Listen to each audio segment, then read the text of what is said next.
Hello student, education tips में अपन biology की बात कर रहे थे। बायोलॉजी में चैप्टर संख्या 22 था, पुष्पीय पादपों में लैंगिक जनन। तो आज अपन बात करें नेक्स्ट। तो हमारा पहला क्वेश्चन है, जनन उपकला स्तर में कितने प्रकार की कोशिका पाई जाती है। जनन उपकला स्तर में कितनी प्रकार की कोशिका पाई जाती है। तो जनन उपकला में मुख्य रूप से दो प्रकार की कोशिका पाई जाती है। तो ध्यान रखना कि जनन उपकला स्तर में कितने प्रकार की कोशिका, तो दो प्रकार की कोशिका।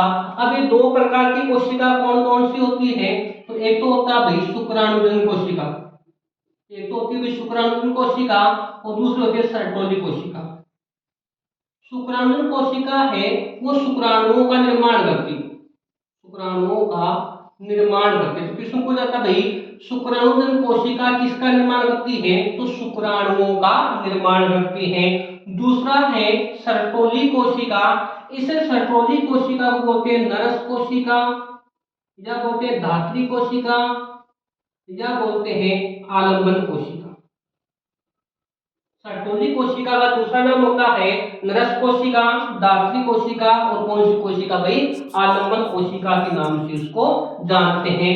ये काम क्या करती है सर्टोली कोशिका, तो ये भी मुख्य रूप से अपन कह सकते हैं एक तो इनहिबिन हार्मोन का, इनहिबिन हार्मोन का निर्माण करती है, जो एफएसएच का सघन करने का काम करती है।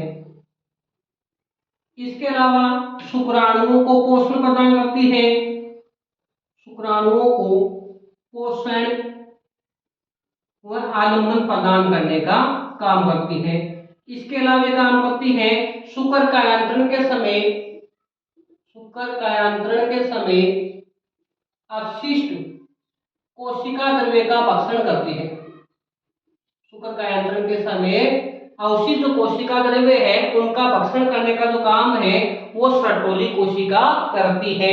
तो क्वेश्चन था जनन उपकला स्तर में कितने प्रकार की कोशिका पाई जाती है। और कोशिका के बारे में आप जानते हो कि जीव की संरचनात्मक और क्रियात्मक इकाई कौन होती है भाई, कोशिका होती है। और जो कोशिका की जो खोज है वो किसने की भाई, रॉबर्ट हुक ने की मृत कोशिका में। जीवित कोशिका की बात करें तो ल्यूवेनहोक ने की। तो इसमें पूछा कि जनन उपकला स्तर की बात की है, तो जनन उपकला स्तर में दो प्रकार की कोशिका पाई जाती है, एक तो शुक्राणुजन कोशिका और दूसरी होती है सर्टोली कोशिका। शुक्राणुजन कोशिका शुक्राणुओं का निर्माण करती है, और जो सर्टोली कोशिका जिसको नरस कोशिका, दात्री कोशिका या आलंबन कोशिका के नाम से जानते हैं, ये कोशिका इनहिबिन हार्मोन का स्राव करती है, जो एफएसएच का सघन करने का काम करती है।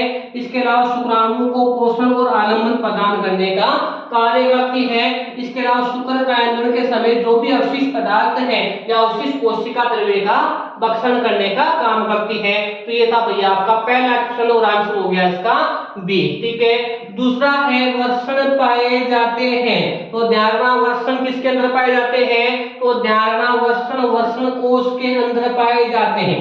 वर्षण है वो वर्षण कोश के अंदर पाए जाते हैं। तो अपन कह सकते हैं, थोड़ा देखो भाई, वर्षण सुबह भी मैंने बताया था, सॉरी नेक्स्ट क्लास में मैंने बात की थी कि वर्षण क्या होते हैं, इसकी जो लंबाई किस प्रकार की होती है, कलर किस प्रकार का होता है। तो अपन अगला क्वेश्चन है ये देखो, वर्षण पाए जाते हैं। तो वर्षण पाए जाते हैं किसमें भाई, वर्षण कोश में। किसमें पाए जाते हैं भाई, वर्षण कोश में पाए जाते हैं। वर्षण है वो वर्षण कोश में पाए जाते हैं। ये अपन कह सकते हैं उदर गुहा के बाहर, वर्षण उदर गुहा के बाहर वर्षण कोश में पाए जाते हैं। तो इसका आंसर हो गया वर्षण कोश। ठीक है, अब ये काम क्या करते हैं, तो हमारे शरीर का जो टेम्परेचर होता है 37 डिग्री, कितना होता है भाई, 37 डिग्री होता है। तो हमारे शरीर के टेम्परेचर से थोड़ा सा कम होता है, 2 से 2.5 डिग्री सेंटीग्रेड क्या होता है भाई, कम होता है। जिसके कारण शुक्राणुओं का आसानी से क्या होता है भाई, परिवर्तन होता है। क्या होता है भाई, शुक्राणुओं का आसानी से परिवर्तन वगैरह होता है। तो आंसर ध्यान रखना वर्षण किसमें पाए जाते हैं भाई, वर्षण कोश में पाए जाते हैं। और अपन कह सकते हैं कि वर्षणों का वर्षण कोश में न उतरना, वर्षणों का वर्षण कोश में न उतरना क्या कहलाता है, तो ध्यान रखना मौखिक वर्षणता, वर्षणों का वर्षण कोश में न उतरना गोपिक वर्षणता कहलाता है। क्वेश्चन पूछ लिया जाता है भाई गोपिक वर्षणता क्या है, तो आंसर बता देना। वर्षणों का वर्षण कोश में न उतरना गोपिक वर्षणता कहलाता है। ठीक है, तो ये भाई दूसरा क्वेश्चन था, वर्षण पाए जाते हैं वर्षण कोश में। ठीक है, अगला है फ्रक्टोज शुक्राणुओं को एटीपी के रूप में ऊर्जा प्रदान करता है। फ्रक्टोज शुक्राणुओं को एटीपी के रूप में ऊर्जा प्रदान करता है।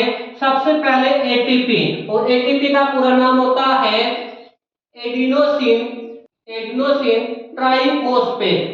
एडिनोसिन ट्राइफॉस्फेट एटीपी का पूरा नाम होता है। तो फ्रक्टोज शुक्राणुओं को एटीपी के रूप में ऊर्जा प्रदान करता है। तो शुक्राणुओं को एटीपी के रूप में ऊर्जा प्रदान कौन कर रहा भाई, फ्रक्टोज। कौन कर रहा भाई, फ्रक्टोज। ठीक है, अब इसमें पूछा भाई ऑप्शन देगा भाई अंडाशय से, मूत्राशय से, शुक्राशय से, कोई नहीं। तो फ्रक्टोज शुक्राणुओं को एटीपी के रूप में ऊर्जा प्रदान करता है, तो इसका जो आंसर है वो है शुक्राशय। कौन है भाई, शुक्राशय। तो ध्यान रखना फ्रक्टोज, कौन भाई, फ्रक्टोज। इसके अलावा अपन बात करते हैं फ्रक्टोज के अलावा स्पर्मीन। कौन भाई, स्पर्मीन। इसके अलावा अपन कह सकते हैं बहुत सारे होते हैं, जैसे अपन कह सकते हैं एटीपी। कौन भाई, एटीपी। एडिनोसिन ट्राइफॉस्फेट है, फ्रक्टोज है। इसके अलावा प्रोस्टाग्लैंडिस है। कौन भाई, प्रोस्टाग्लैंडिस होता है। वो सारे के सारे किसके भाई, शुक्राणुओं को एटीपी के रूप में ऊर्जा प्रदान करने का काम करता है। ठीक है, तो आंसर हो गया आपका शुक्राशय। ये जो शुक्राशय वाला जो भाग होता है वो वीर्य का लगभग 60 से 70% भाग बनाने का काम करता है। वीर्य का 60 से 70% भाग बनाने का काम करता है। तो इसकी जो पीएच होती है वो लगभग 7.4 होती है। तो 7.4 तो मतलब किस प्रकार का है, हल्का क्षारीय। किस प्रकार का होता है भाई, हल्का क्षारीय। तो आप ध्यान रखना फ्रक्टोज शुक्राणुओं को एटीपी के रूप में ऊर्जा प्रदान करता है, चाहे फ्रक्टोज है चाहे प्रोस्टाग्लैंडिस है, तो इसके रूप में भाई ऊर्जा प्रदान करता भाई एटीपी के रूप में। तो इसका जो आंसर हो गया वो कौन सा, शुक्राशय। कौन सा भाई, शुक्राशय। अगला है कौन सी ग्रंथि स्पर्मीन का स्रावण करती है। कौन सी ग्रंथि है जो स्पर्मीन का स्रावण करती है, तो स्पर्मीन का स्रावण करती भाई कौन सी ग्रंथि भाई, प्रोस्टेट ग्रंथि। कौन सी ग्रंथि करती है भाई, प्रोस्टेट ग्रंथि होती है, वो स्पर्मीन का क्या करती है भाई, स्रावण करती है। अब अपन कह सकते हैं स्पर्मीन के अलावा फोस्फेटेज, फोस्फेटेज का भी स्रावण कौन करती है भाई, प्रोस्टेट ग्रंथि। कौन सी ग्रंथि करती है भाई, प्रोस्टेट ग्रंथि करती है। और ये जो प्रोस्टेट ग्रंथि होती है, प्रोस्टेट ग्रंथि होती है वो वीर्य का लगभग 25 से 30% भाग बनाने का काम करती है। प्रोस्टेट ग्रंथि होती है वो वीर्य का 25 से 30% भाग बनाने का काम करती है। कौन सी ग्रंथि भाई, प्रोस्टेट ग्रंथि। इसके अलावा अपन कह सकते हैं इसका जो पीएच होता है वो लगभग 6.4 होता है। कितना होता है भाई, लगभग 6.4 होता है। अर्थात हम कह सकते हैं अम्लीय होता है। कैसा होता है भाई, अम्लीय होता है। ठीक है, इसके अलावा काम क्या करता है, तो शुक्राणुओं का शुक्राणुओं के जो स्कंदन को रोकने का काम, शुक्राणुओं के स्कंदन को रोकने का काम है, वो भी कौन सी ग्रंथि करती है भाई, प्रोस्टेट ग्रंथि। कौन सी ग्रंथि करती है, प्रोस्टेट ग्रंथि। तो क्वेश्चन था कौन सी ग्रंथि स्पर्मीन का श्रवण करती है, तो इसका आंसर हो गया प्रोस्टेट ग्रंथि। कौन सी ग्रंथि होगी, प्रोस्टेट। अगला क्वेश्चन है नर में मूत्र मार्ग की लंबाई होती है, नर में मूत्र मार्ग की लंबाई होती है, तो नर में मूत्र मार्ग की लंबाई होती है 20 सेंटीमीटर। कितनी सेंटीमीटर भाई, 20 सेंटीमीटर। यदि यहाँ पर नर ना आकर मादा पूछ लेते, मादा में मूत्र मार्ग की लंबाई, तो ध्यान रखना मादा में मूत्र मार्ग की लंबाई होती है लगभग 4 सेंटीमीटर। तो क्वेश्चन था नर में मूत्र मार्ग की लंबाई होती है तो 20 सेंटीमीटर होती है। तो ये आपके भाई 5 क्वेश्चन थे, समझ में आ गए होंगे। Thank you.